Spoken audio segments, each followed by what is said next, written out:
Voy a invitarles por favor a abrir la Biblia en la carta a los Romanos capítulo 12 verso 2. Vamos a entrar en la enseñanza de la palabra del Señor. Romanos capítulo 3, amén, capítulo 12 verso 2.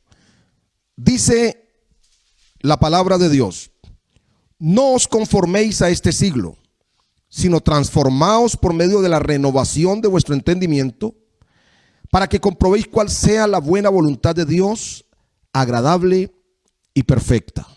Soberano Señor, te damos muchas gracias en esta mañana, Padre Santo, por tu bondad, tu misericordia. Gracias porque nos regalas, Dios mío, la oportunidad de compartir la palabra, de enseñar tu palabra a todas las personas, Señor, que están conectados por los diversos medios, pero que estamos unidos en el Espíritu, celebrándole culto a usted. Y hoy, recordando a nuestros misioneros. Señor Jesús, gracias porque tú nos has provisto para que podamos apoyar, Señor, de todas las maneras posibles a nuestra obra misionera. Bendícenos y que tu palabra corra y sea glorificada ahora mismo, Señor. Ok, vamos a tener el tema esta mañana: Jesús, la verdadera respuesta en tiempos del COVID-19. Jesús, la verdadera respuesta en tiempos del COVID-19. Desde que la crisis mundial por la pandemia empezó, han surgido muchas inquietudes, muchas preguntas que aparentemente no tienen respuesta. De verdad que uno escucha las noticias nacionales e internacionales por televisión, por radio, por redes sociales. Se encuentra con las personas, han habido conversatorios, encuentros virtuales y todo el mundo pregunta cosas como las siguientes. Por ejemplo, ¿este virus fue creado en laboratorio o fue un accidente real en la coincidencia entre un murciélago y una serpiente que mutó luego hacia el ser humano? Preguntas como: ¿es la pandemia una señal de los últimos tiempos? ¿O es una situación simple que pasará como las demás emergencias que ha vivido el mundo? Otra pregunta es: ¿la pandemia es un juicio divino, sí o no? Y si es un juicio divino, ¿por qué entonces han muerto pastores y hermanos durante esta cuarentena en todo el mundo? Preguntas difíciles de responder. Cuando el apóstol Pablo escribió la carta a los Romanos, ese capítulo 12, verso 2, él señala que hay que renovarse y no conformarse. Hace un llamado hacia la forma de pensar, la forma de actuar frente a los cambios que el mundo vive constantemente. Cambios drásticos que suponen a veces una amenaza a los fundamentos de nuestra fe. Y es notorio que el mundo a lo largo de su historia se ha transformado por periodos, afectando la economía, la política, la religión, etc. Todo es permeado por los grandes cambios que se presentan a lo largo de la historia y ha generado desafíos, y especialmente a quienes estamos en el mundo, pero no somos del mundo. El mismo Pablo le escribiría a los filipenses diciéndoles que se comporten como es digno del evangelio de Cristo. Es decir, que en medio de todos los cambios súbitos que se vive en el mundo a causa de tantas situaciones, Pablo dice: no se conformen, pero también pórtense como es digno del evangelio de Cristo. Esto implica entonces que el comportamiento puede ser, y de hecho es afectado por los cambios constantes que surgen. Pero nosotros, los discípulos del Maestro de Galilea, debemos seguir siendo antiguos, pero sin vejez. Es decir, que aunque tengamos mucho tiempo en el Señor, todos los días nos renovemos en el espíritu y en nuestra mente. Ahora, frente a los cambios a los que estamos asistiendo, donde el ser humano sigue generando preguntas existenciales en medio del mundo que se desmorona política, económica y socialmente, ¿qué debemos hacer nosotros, los creyentes? ¿Será que estamos preparados para dar cuentas de lo que somos y lo que representamos? ¿O estamos parados exactamente como el resto del mundo, al filo de un vacío existencialista donde no necesitamos prepararnos porque Dios tiene el control de todo? ¿Será que le dejaremos a Dios todo? ¿O nosotros asumiremos la demanda que hace el Espíritu Santo por medio de Pablo cuando proclama que somos colaboradores de Dios? Qué importante que pudiéramos respondernos a estas inquietudes, usted y yo, que somos hijos del Señor. Ahora, los sociólogos dicen que estamos viviendo una hiperpostmodernidad. Esta época contemporánea nos ha legado un sinsentido espiritual, un vacío en la fe de muchos, una fe sin obras, unas obras sin fe, una sarta de mentiras que parecen verdad. Realmente es una situación terrible a la que hemos llegado a lo largo de toda esta época contemporánea. Parece como si asistiéramos a un teatro evangélico en el cual se observan personas superfluas, payasos, cristianos que se burlan del Cristo carpintero para presentarnos a un Cristo multimillonario. Todas estas corrientes de prosperidad, de milagros. No quiero decir que Dios no nos prospere, que Dios no haga milagros. Claro que sí, pero ese no es el fundamento del evangelio de Cristo. Porque eso es minimizar al Cristo carpintero, aquel que anduvo por las calles de Israel, de la Jerusalén antigua, amén, que renunció a todo, pero a nosotros nos presentan ahora un Cristo multimillonario que odia a los pobres. Hoy se ve un discipulado que ha renunciado al gran mandato de hacer discípulos. Antes de la pandemia no teníamos tiempo para evangelizar, no teníamos tiempo para colaborar en la iglesia en todas las actividades de carácter evangelístico, porque parece que los discípulos de hoy han renunciado al mandato de hacer discípulos. En este momento histórico, las redes sociales se han convertido en un mercado. El evangelio es un producto y la gente los consumidores. Hay una oferta y hay una demanda. La demanda es la población, es el público, son los adeptos a las redes sociales, y la predicación múltiple de tantos predicadores se ha convertido en la oferta para ellos. De modo que cuando uno hace un análisis concienzudo de esta realidad, se da cuenta que el futuro inmediato post pandemia se ve incierto, oscuro y difícil. Asistimos a cambios drásticos, súbitos, que permiten procesar de manera inadecuada la información. Porque parece que los cambios son tan rápidos que nuestra mente no alcanza a captar realmente la información para procesarla. Muchos en este tiempo de COVID-19 ven un horizonte en ondas, ven un horizonte sin dirección, ven un horizonte sin metas, ven un horizonte como si no tuviera fin. Pero ¿qué hemos de hacer nosotros los creyentes? ¿A quién debemos acudir para alcanzar una línea de acción que nos permita vivir una vida fundamentada en la realidad, pero con visión de futuro, con visión de esperanza? Permítame decirle que todos los pueblos a lo largo de la historia han tenido sus creencias, han formado sus culturas, han hecho sociedad y han establecido sus religiones, sus mitos y sus rituales para poder determinar su identidad. Vamos a recordar que el Antiguo Testamento nos va a hablar de algunos dioses que construyeron los pueblos. Por ejemplo, Baal y Asera, Astoret en Canaán, Milcón, Dagón, entre muchos otros dioses. Pero siempre el Dios de Israel estuvo por encima de todos los demás dioses que crearon los pueblos, porque no hay con qué comparar al Dios de Israel. Él un día le preguntó a Israel: ¿con qué me compararéis? ¿Con qué me haréis semejantes? Si antes que hubiera día yo era. Él dice: antes de mí no fue formado Dios, ni lo será después de mí.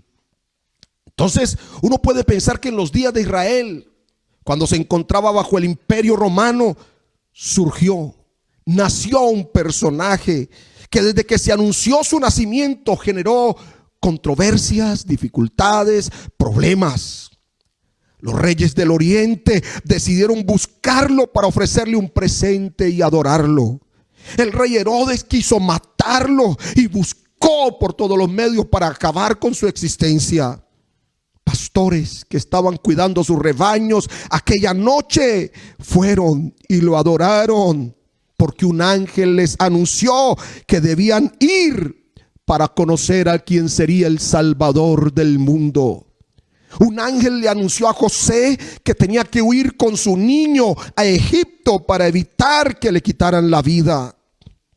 ¿Qué personaje fue ese que los ángeles tuvieron tantas actividades anunciando aquí, hablando allá por su nacimiento? Uno puede entender que han habido muchos líderes religiosos que marcaron la historia, pero nunca ninguno como aquel niño que nació en Belén de Judea aquella noche. 600 años antes de él nacer, hubo un hombre que se dedicó a la meditación trascendental, buscando la perfección, y le llegaron a llamar el iluminado, el Buda. Generó una religión cuyo fundamento está en la profunda concentración para alcanzar la perfección o el nirvana, una medida de éxtasis. 600 años después del nacimiento del niño de Belén, surgió otro gran líder llamado Mahoma. Conquistó medio mundo, pero no ha podido conquistar los corazones con la fuerza del amor. La tumba de Buda y la tumba de Mahoma, a pesar de los siglos, todavía tienen peregrinaciones. La visitan para recordarlos, pero no hay nada ya de ellos, ni siquiera el polvo de sus huesos. Pero ¿qué tiene Jesús, el que nació en Belén de Judea, que aún gusta, que aún es atractivo y que las gentes en masa corren todavía para buscarlo? Porque alguien fue a buscarlo un día a la tumba y hubo un ángel que les dio unas buenas noticias. Él no está aquí en la tumba, Él ha resucitado. En el siglo XX hubo líderes como David Koresh en Estados Unidos, quien se suicidó con más de 130 de sus seguidores. Jim Jones en 1979 en la Guyana Francesa, quien se suicidó con más de 930 de sus seguidores. José Luis de Jesús Miranda, que se autoproclamó Dios y muchos seguidores y muchas cosas, pero murió solo.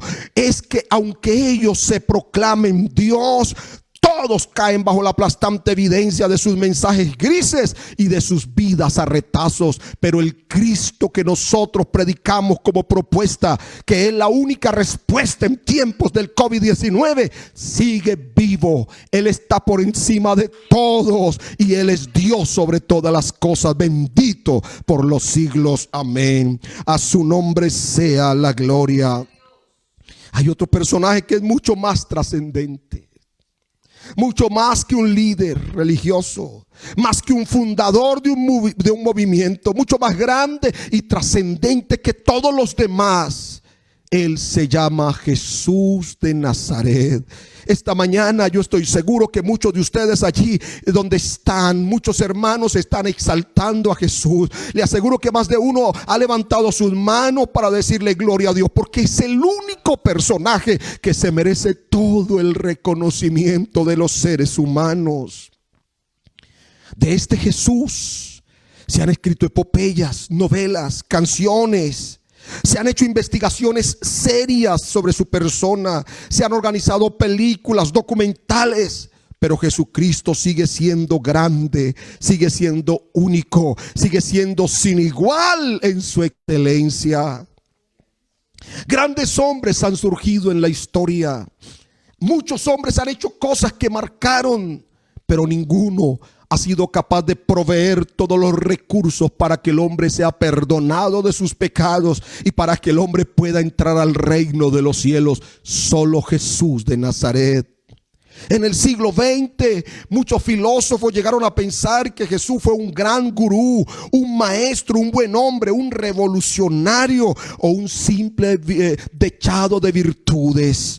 Otros llegaron a pensar que era un loco o que simplemente nunca existió. De hecho, pseudocientíficos, según ellos, hicieron investigaciones y no encuentran documentos históricos acerca del Cristo de Nazaret. Pero cuán mentirosos son, cuánto engaño han tratado de dar. Si hay personaje que exista suficientes documentos históricos para demostrar su existencia, es sobre Jesús de Nazaret.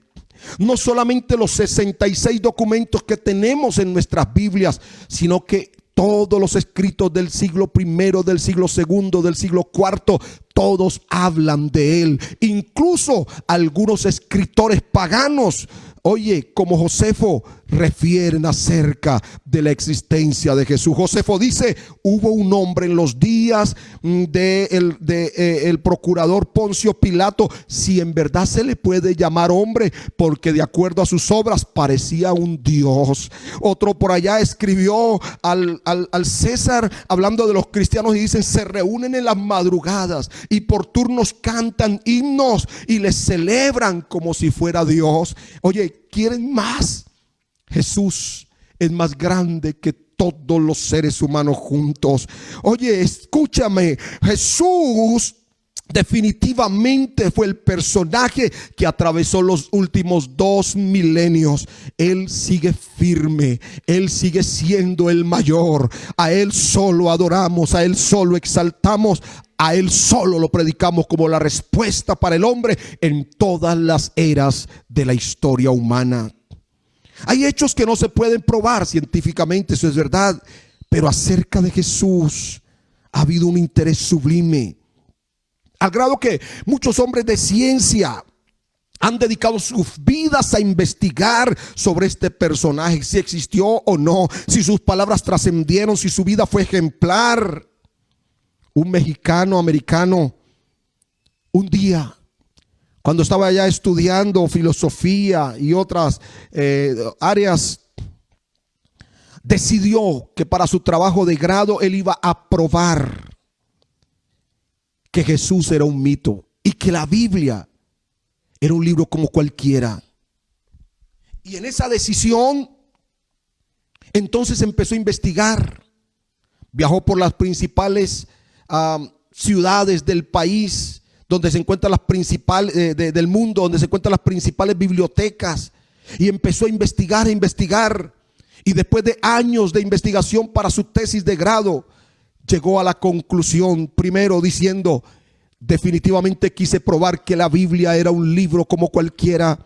Y me encontré que la Biblia es el libro que contiene las palabras más excelsas que cualquier otro libro del mundo pueda tener. Me encontré que la Biblia tiene más documentos que la confirman que todos los libros de filosofía de Platón, de Aristóteles y de Sócrates y otros más. La Biblia tiene mucho más evidencia científica, arqueológica, que cualquiera de los libros de historia antigua que se han encontrado. Definitivamente, dice él, me encontré con que la Biblia es la palabra de Dios, porque es inspirada por Dios. Dijo: quiero probar que Jesús es un mito.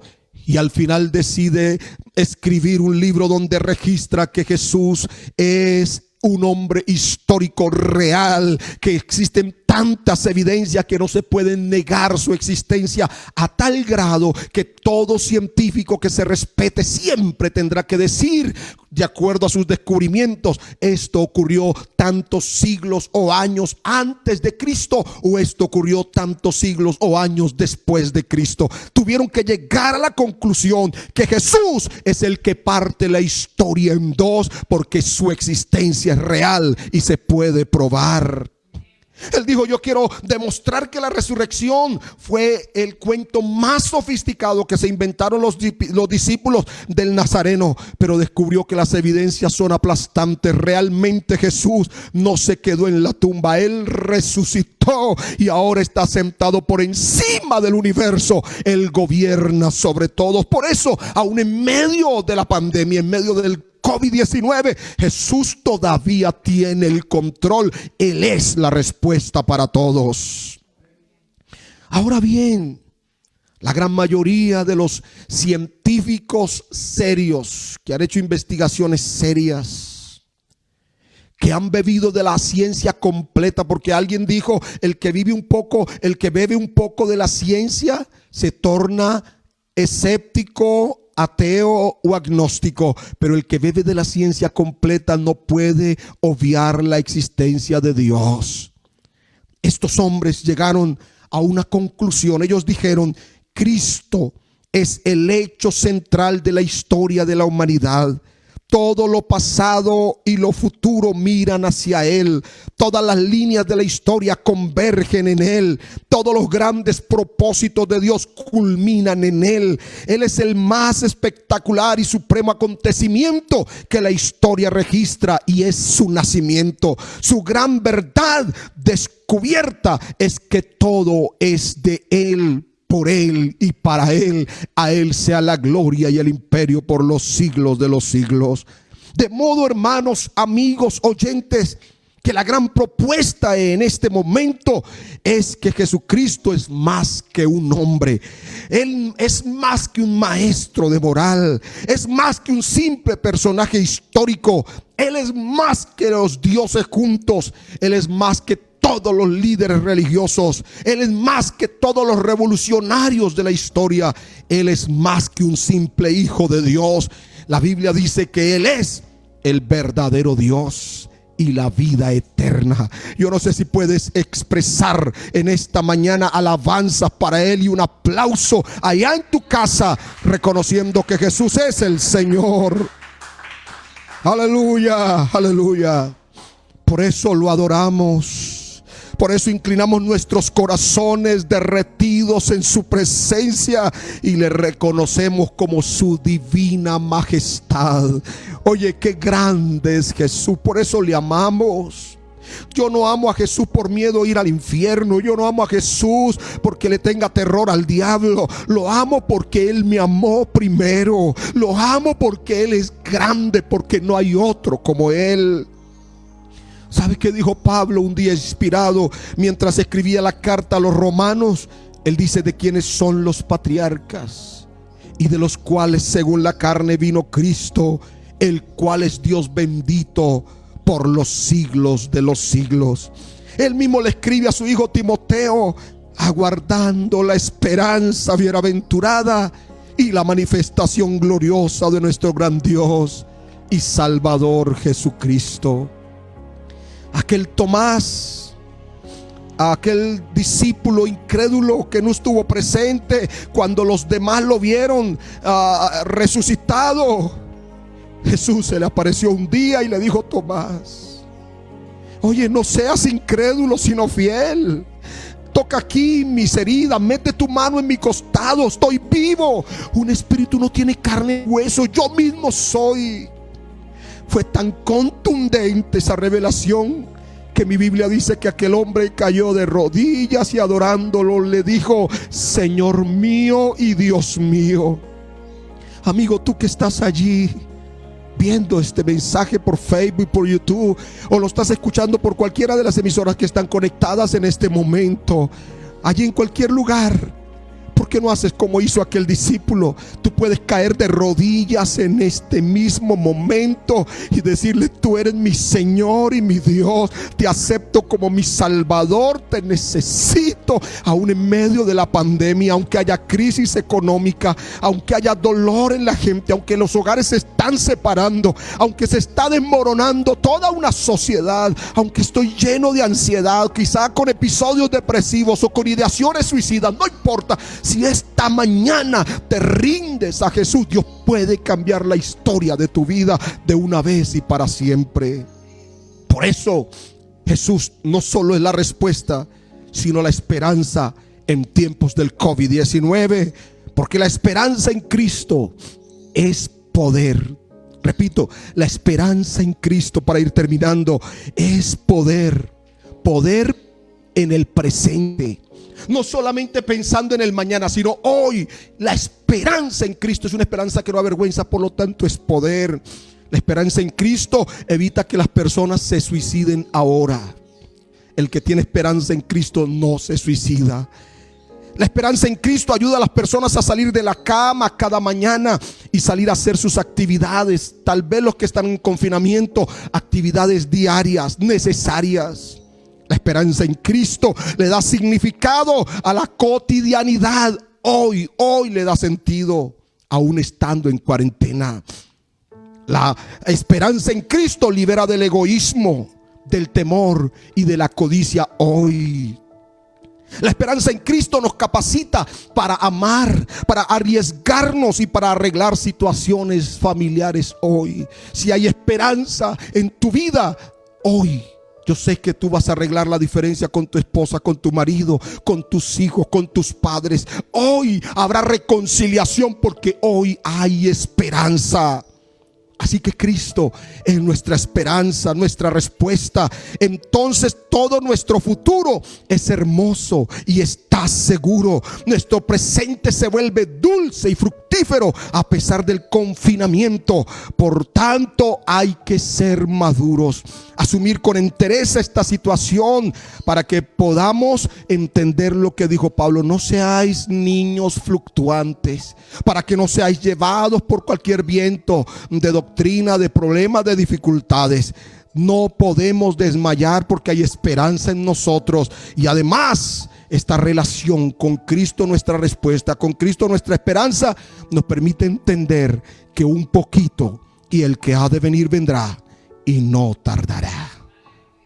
Amigo, Jesús es la respuesta. Jesús es la esperanza. Voy a invitarles allí donde está para que oremos. Si alguien quiere arrodillarse allá en su lugar, recibir a Jesús como su Salvador. Si alguien quiere reconciliarse con Dios en este mismo momento, le invito a arrodíllese allá donde está. Si alguien quiere hacer las paces en familia, reconciliarse, porque este es un espacio para la reconciliación cuando tenemos la esperanza. Yo le invito, por favor, estén de pie con su familia, tómense de la mano, abrácense allí. Vamos a orar por reconciliación. Si alguien se encuentra solo y ha venido con episodios de ansiedad o episodios depresivos, o ha estado maquinando una idea diabólica de quitarse la vida, de suicidarse, yo le invito, por favor, arrodíllate también allí. Van a cerrar sus ojos. Por favor, rodeen sus niños, sus adolescentes. Diles cuánto les amas y cuánta esperanza hoy hay en Cristo. No importa COVID-19, no importa coronavirus, no importa pandemia, no importa nada. Si estamos con Jesús, ya sea que vivamos o ya sea que muramos, del Señor somos. Y eso es esperanza. Amado Jesús, yo te alabo en esta mañana. Yo te adoro, Señor, te doy gracias. Te doy a ti la honra, la gloria y el honor. Soberano Dios, esta mañana hay gente allí, Señor, detrás de sus equipos inteligentes, detrás de su radio, allí en las líneas. Dios mío, escuchando tu palabra, yo he hecho mi parte. Ahora te pido que hagas la tuya. La tuya es la de convencer, la tuya es la de perdonar, la tuya es la de restaurar. Yo te ruego por ese corazón angustiado que ha oído la palabra. Señor, yo te he presentado como la única respuesta y la única esperanza para este tiempo. Yo te ruego, Señor, que tú toques las fibras de la vida de estas personas. Dios, que el Espíritu Santo empiece a sanar heridas, que haya reconciliación en familia.